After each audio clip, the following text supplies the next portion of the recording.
Olá, meus irmãos. Hoje eu venho falar um pouco de um texto que eu escrevi no ano de 2016. Esse texto servia para a época, era um texto que servia também para tempos bem distantes, tempos bem anteriores. É um texto que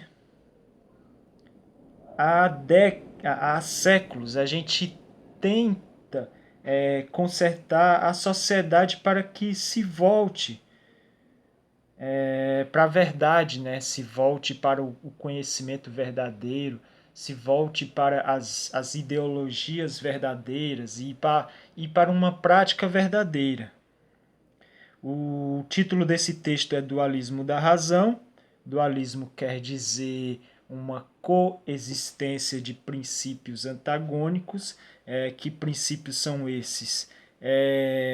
Podemos falar do mundo ideológico que temos as ideias verdadeiras e temos as ideias falsas, as falácias, como no próprio texto eu falo de sofisma, né?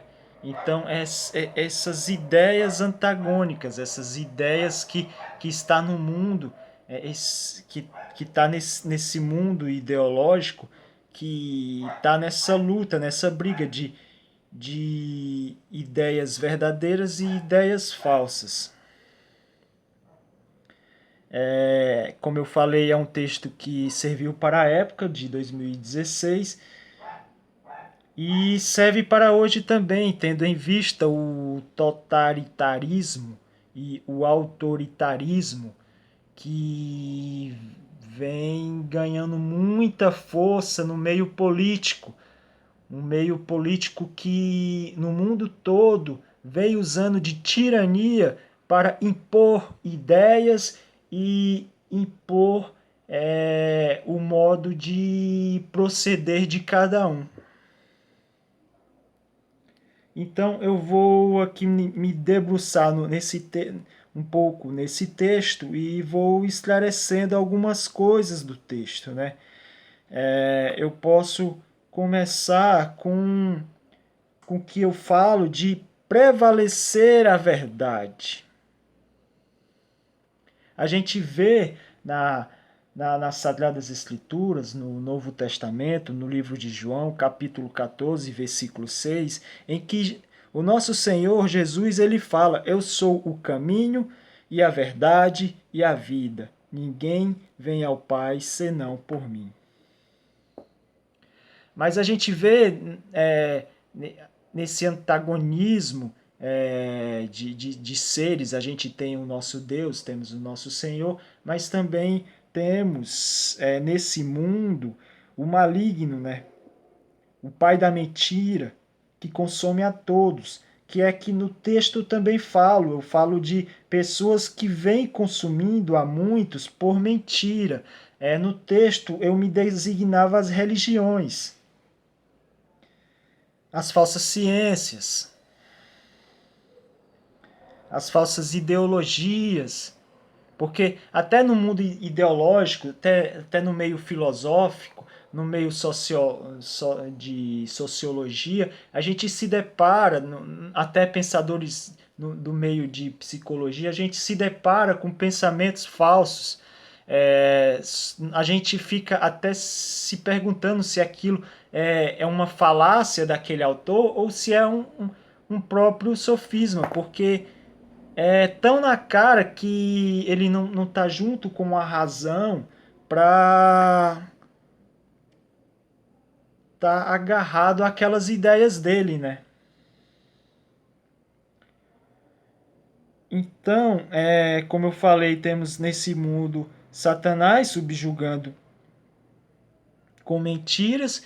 Eu falei nesse texto, eu mostro pessoas com mentiras subjugando as pessoas, mas hoje eu vejo outro cenário, eu vejo um início de um anticristo subjugando a todos.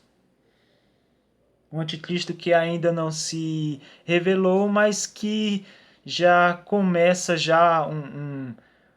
mandatos dele, a gente não sabe de onde vêm os mandatos dele, quem está fazendo isso, mas a gente vê um anticristo iniciando já nesse mundo.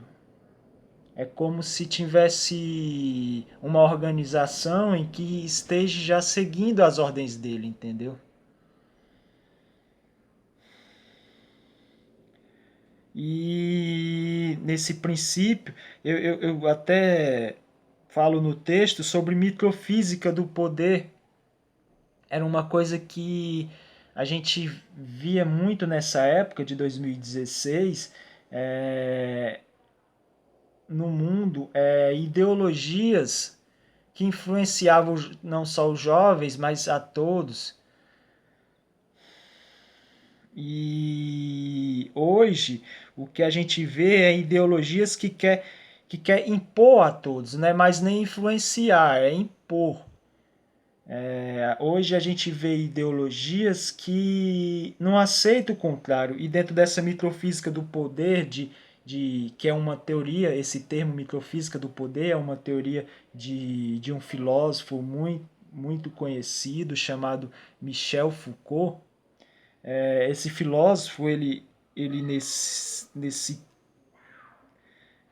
nesse assunto de microfísica do poder, o que, que ele fala? Ele fala que é uma massa, essa massa é o povo exigindo que todos façam segundo o que o povo quer, o que o povo faz. É como que um gado obediente exigisse que um gado rebelde se voltasse para aquele celeiro, para aquela cela, aquele curral de gado obediente. Então, o rebelde tinha que estar junto com o obediente. O rebelde ele não pode pensar sozinho, ele tem que pensar junto com a massa, junto com o gado obediente. E é o que a gente mais está vendo hoje, né? A gente vê hoje um gado obediente, as pessoas sendo obedientes a um sistema, a tudo, não querendo mais pensar, as pessoas não querem mais pensar e exige daqueles que pensam que pare de pensar e faça aquilo que eles fazem. O grande problema do mundo hoje é isso, é que as pessoas, todo mundo, dentro dessa microfísica do poder, estão usando dessa teoria de Foucault, estão usando isso como nunca se viu antes. É como que é como que a besta ou o anticristo, sei lá, já tenha convencido a todos e todos querem que entre no sistema do anticristo. É como se fosse isso. Não deixando bem claro que essas minhas palavras eu estou falando para que os ouvidos dos cristãos, os ouvidos e os ouvidos escutem e os olhos vejam dos cristãos. Essas minhas palavras para aqueles que estudam as Sagradas Escrituras, estuda e tem fé nela e segue ela. No contrário, outras pessoas não vão entender em parte quando eu cito como essas minhas citações de poderes opostos, como eu venho falando, o poder de Deus e poderes de Satanás, falando de anticristo, essas coisas. É como que Deus ele te dando a verdade e o anticristo, o Satanás te dando a mentira, mas o que eu falo é que o povo de hoje prefere a mentira, não quer mais a verdade de Cristo. O grande problema é esse. A gente vê uma minoria buscando a verdade. Essa minoria que está buscando a verdade está sendo perseguida. Irmãos, o cristão hoje está sendo perseguido como foi perseguido no passado. E eu até falo no texto também sobre eruditos, com suas falácias, né? Como eu acabei de citar, filósofos, a gente não sabe se é falácia, se é sofisma, o que muitos pensam, mas a gente ver nos pensamentos dele a clareza que é que eles não estão com a verdade, não estão com uma razão. E esses eruditos, eles nos atacam, né? Ataca aqueles que pensam o contrário e ataca como pessoas iconoclasta. Deixa eu achar aqui o significado de iconoclasta para vocês. Essa palavra vem do grego e significa e vem de eikon, de ícone, que significa imagem, e klasten, que significa quebrar. Portanto, é um quebrador de imagem. Eu uso esse termo no meu texto até para figurar a rebeldia, o papel do revolucionário, que é quebrar as imagens, de revolucionar aquilo que era proposto, que era dado, entendeu? Até aqui fala que é uma rejeição de imagem religiosa o significado dessa palavra. Mas eu uso essa palavra, iconoclasta, no texto, para mencionar essa minha não aceitação às coisas dadas, as imagens desse mundo, as imagens de pensamento desse mundo que é dado e que é exigido, entendeu? Eu quebrar tudo que vem de errado desse mundo, eu não aceitar. Eu uso essa palavra como isso. E como eu falo no texto, os eruditos, eles nos chamam, as pessoas que não aceitam as coisas que a massa exige, nos chamam como pessoas iconoclastas, e já os ignorantes, né, como a massa, a grande massa, são compostas por pessoas ignorantes que não têm conhecimento. A grande massa chama a gente de louco, olha para a gente e fala que a gente é louco. E no finalzinho da minha do meu texto, né? Deixa eu voltar aqui no texto. No finalzinho do meu texto, eu falo um pouco de luta, né? Eu falo o que fazer se não lutar por si mesmo e lamentar por aqueles subjugados. Então, eu venho nessa minha luta, eu continuo lutando desde 2016 e desde tempos anteriores, em seguir a verdade, e seguir a verdade seria seguir a Cristo e seguir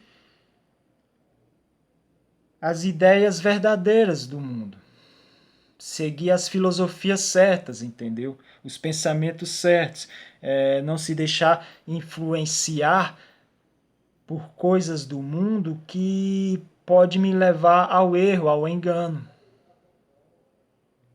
Então eu falo dessa luta e falo também no finalzinho aí dessa frase sobre subjugados.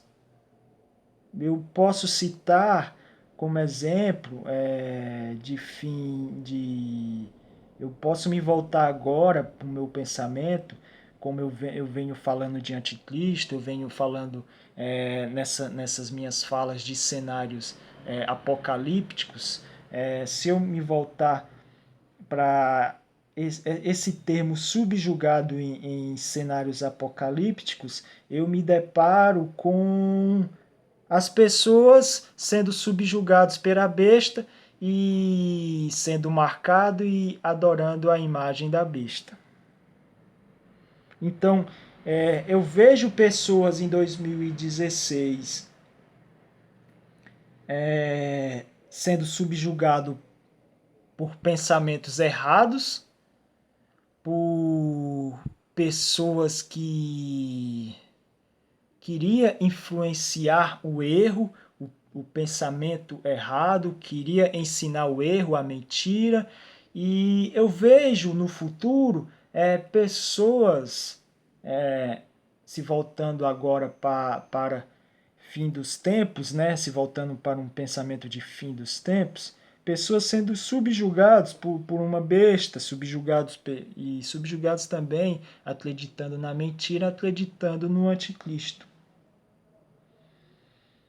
E eu termino o meu texto falando sobre critério da vida de Nietzsche. O que é critério da vida de Nietzsche? Isso é mais um pensamento de outro filósofo. Nietzsche era outro filósofo. Michel Foucault era um filósofo, Nietzsche é outro filósofo. São dois grandes filósofos. Eu cito nesse texto dois grandes filósofos. E esse termo que Nietzsche usa, critério da vida, ele direciona aquilo que as pessoas seguem o que querem, cada um segue o que quer. E a medida para se seguir aquilo que ela quer está em suas vidas. Elas fazem, elas praticam, tudo que elas praticam nesse mundo é tendo como base uma comodidade para a sua vida. Então, as pessoas, a grande massa, só quer fazer aquilo que é bom para a sua vida. Eles não se guardam para nada que possa atrapalhar a sua vida.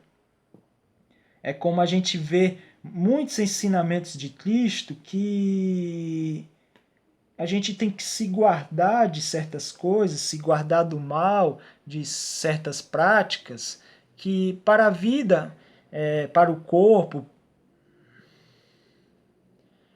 para a carne, é algo bom, mas para o espírito é algo ruim. Então a gente não pode deixar prevalecer a carne, mas sim o espírito, para que a gente consiga viver em uma harmonia com o espírito e a gente não erre para que o espírito não se volte contra a gente mesmo, né? Porque o espírito, quando se volta contra a gente, é prejudicial, porque pode vir doenças mentais aí, como a gente vê na psicologia que é bom o corpo, a mente, viver em harmonia para que ambos não se volte contra a gente. Então eu vou finalizar essa mensagem que eu tenho para os cristãos. Eu vou finalizar essa mensagem por aqui e falando a todos que força, meus amigos, e lutem assim como eu estou lutando. E Jesus está voltando.